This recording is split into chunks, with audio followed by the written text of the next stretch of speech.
Okay, let's talk gear.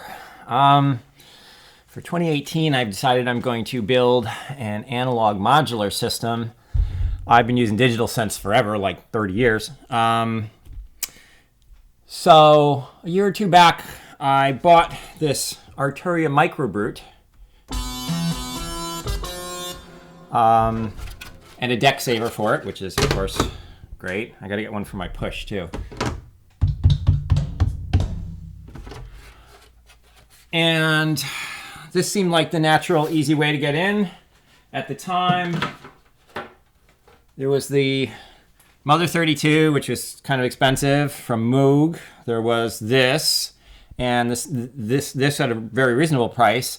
And there was the Mini Brute, which had, I think, about the same price. And I didn't realize at the time it was larger and had full-size keys. These are playable, though. But I chose this because it had the CV patch bay, which intrigued me. I've never had any pure analog gear in the studio. So this is my very first analog synth. And I really wanted to access this. I was thinking maybe getting a Moog Theramini or something and starting to hook up. So I recently made my first addition to the whole analog setup, which was, it's like 20 bucks, these mults. And so now I can patch to multiple things at once through there.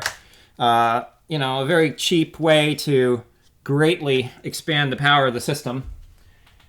And I think the next planned upgrade after this is I'm still going to stay semi-modular for now. I'll probably get a second microbrute because I like to do things in stereo. When I buy microphones, for example, I usually get two of the exact same one.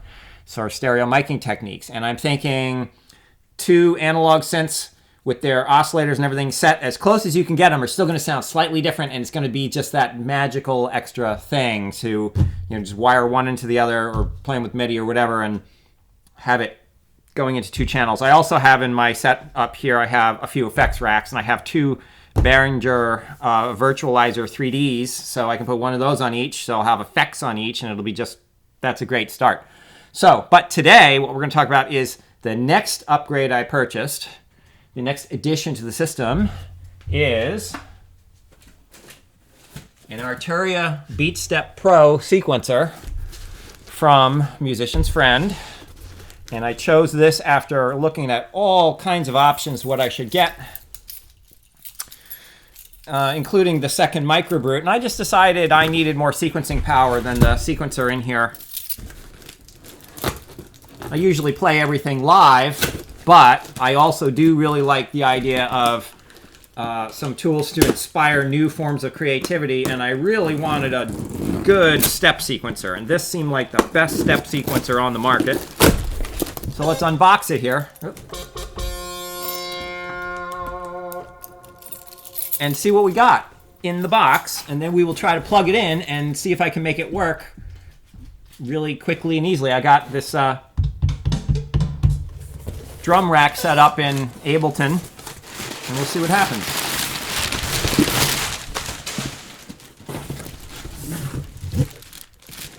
There it is. It is in a plastic sleeve. We don't need that. We don't need this anymore. Okay, how's this guy open? We're in. So you can see it coming in a very, actually, nice case here. I'm liking this. It's paperboard, but it's pretty stiff. So should hold up, should be durable. That's its road case for now. Wrapped in plastic again with some silica gel. Get that off of there.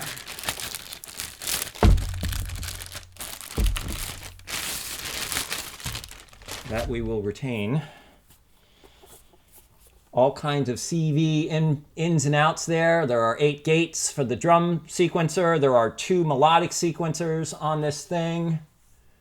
The green and the yellow. The green and the yellow are 64-step sequencers. The purple is the drum sequencer. I think that's also 64 steps. I'm not sure, but it's got 16 different tracks for 16 different instruments. So this thing has MIDI connectivity. It has CV pitch velocity and gate outputs. It's got clock in and out. It's got MIDI in and out, USB in and out. It's got everything, and we're going to plug it in and see if it'll work for us. So first we need some... Let's take a quick look at what else is in here. Oh, it's got a sort of a card, like I'm in the club or something. It's got my serial number and an unlock code. Okay. There's a quick start guide. Now, there's some cables that come included with this thing, and I sort of know what they are from watching Arturia's connectivity video. Number one, we have a USB cable to connect to the computer. We have this special USB gizmo, which is supposed to be a ground loop breaker. This part goes into the Beatstep Pro, one goes to your computer, and the other you take to a little USB power block, like the kind that you would use to charge your cell phone. And since they're going to separate power, you can actually break a ground loop, just like you would with a direct box or something. There are 3 of these adapters in the kit, and I think the black one is for DIN sync, D-I-N, and that these are for MIDI. I'm not totally certain on that. They all look identical, except we got black and 2 grays, and I don't know why there's 2 grays. I thought there was only supposed to be 1 in the kit, but there's 2, so what are you going to do? We're going to consult the manual. That's what we're going to do. That's what most people never do. I have every manual from every piece of gear I've ever had in my studio over decades, and I have read them all cover to cover. That's important, kids.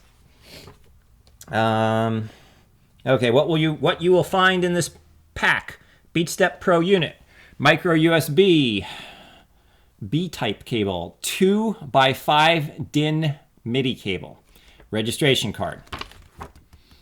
Connections, we're not going to get too into this. We're just going to connect this the fastest way we possibly can. We're going to get the driver installed, and we're going to turn the thing on and see if we can make it work. So let me just quick scan it here. Beatstep Pro we use in many ways with many types of gear. Below are some examples. Okay, we're just going to try connecting that USB straight into the computer and see what we get. We're not going to worry about connecting this to it or anything else. Okay, configuration. You can fully customize mapping of the pads, encoders, transfer buttons, as well as edit the sequences remotely using the free MIDI Control Center application. I'm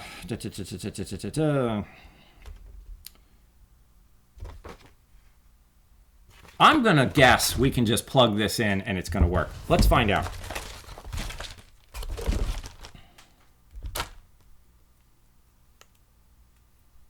I want to keep this video somewhat short. I don't want it to get like 15 minutes long, so I'm going to try this.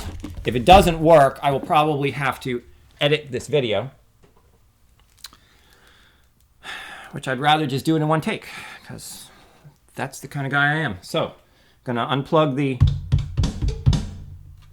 Ableton push. I see no power connector here, so I'm guessing this is going to run off of the computer's USB power, which is, of course, super convenient. It does have an on-off switch. And we're a little tight on space on my desktop here.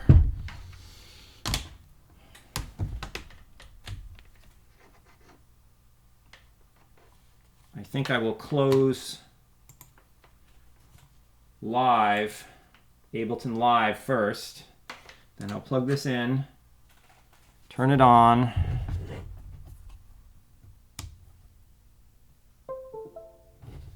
Yeah, we have lights, we have power. I'll shut off my microbrute because I'm going to want to connect its CV up in a moment. But first, let's see what happens here. Computer doesn't look like it's doing anything, doesn't look like it's trying to install anything. I'm going to relaunch my Ableton and see if it just recognizes the drum rack in the Beatstep. booting or it's loading. Okay, get into session view. Click on a kit and crush fingers. Nothing. Okay, well, maybe if I put the, oh. No, nothing even when I go to the drum sequencer. Let's see if I hit play.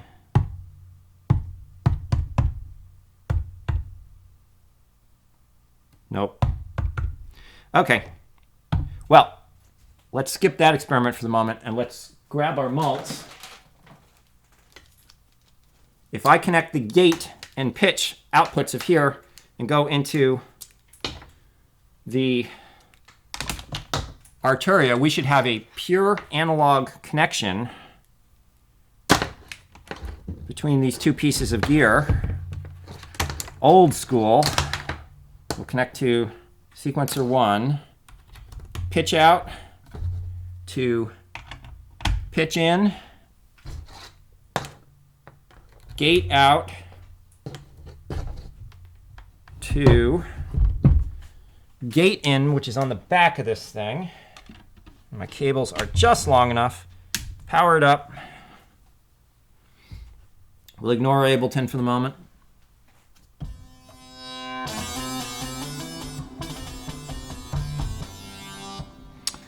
Okay, I'm going to go to sequencer 1.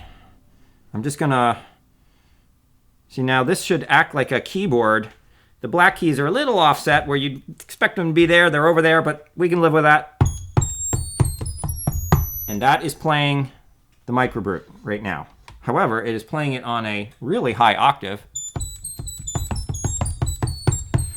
So I can either drop the pitch here.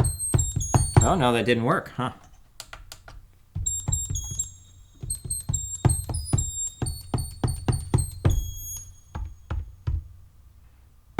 Maybe it has to do with the settings of the knobs. So I'm going to, it's on pitch right now, so look at that. I need to put them all the way counterclockwise. Now they should all be, maybe not.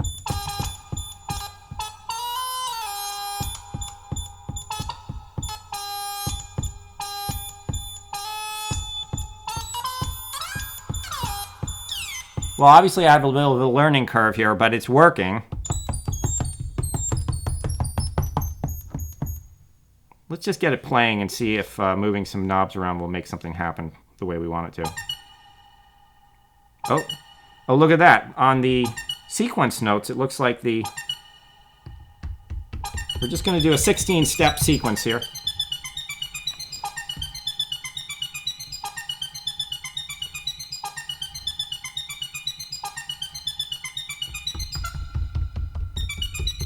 I'm going to turn off all the notes. I'm going to focus on just the first note. I'm going to speed up the clock, if I can figure out how, tempo rate, so it goes fast.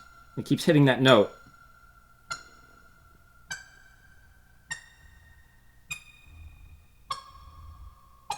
And I can change the pitch on the note as it's programmed in.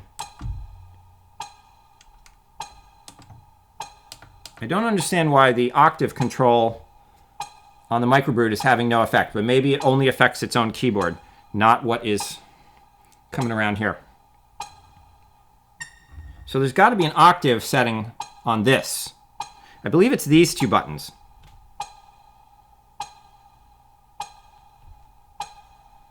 Are they working? I don't know.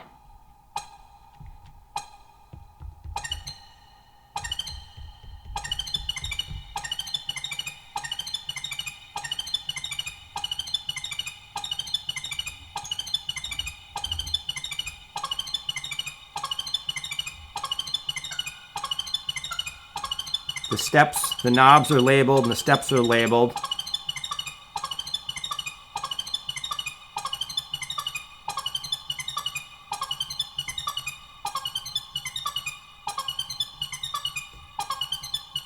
There's randomness controls and probability, so you can You can make it mostly play what you programmed in, or you can make it kind of occasionally go off on its own.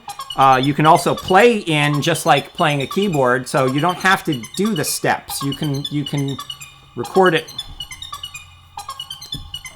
the way a human would. Oh, wait a second.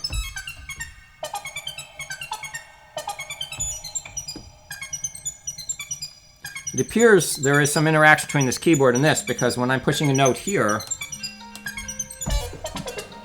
look at that. This is defining the root of the pitch, the key somehow. So it's acting almost like an arpeggiator. And my cell phone is going off here. Hold on a second. Let's ignore that. So I can speed this up.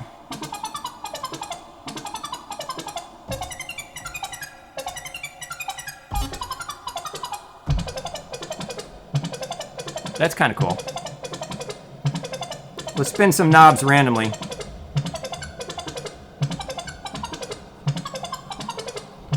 Right now it should be doing a chromatic scale, but you can supposedly set this thing to do a major or minor or Dorian or Mixolydian, whatever. You can do all kinds of stuff. So there's so much to experiment with. It's so deep. And there's not just one melodic sequencer. There are two. So you could have one doing a bass line, one doing a melody line. So I'm going to have a ton of fun with this and figuring out how they're going to talk to one another. Let me turn off these effects here. It's just the Arturia Dry here.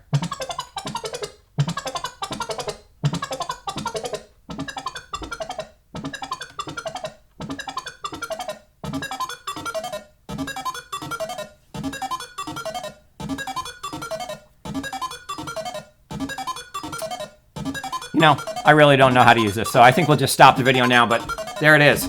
The start of something that is going to be massively cool, especially when I have some Eurorack modules up here. Bye-bye.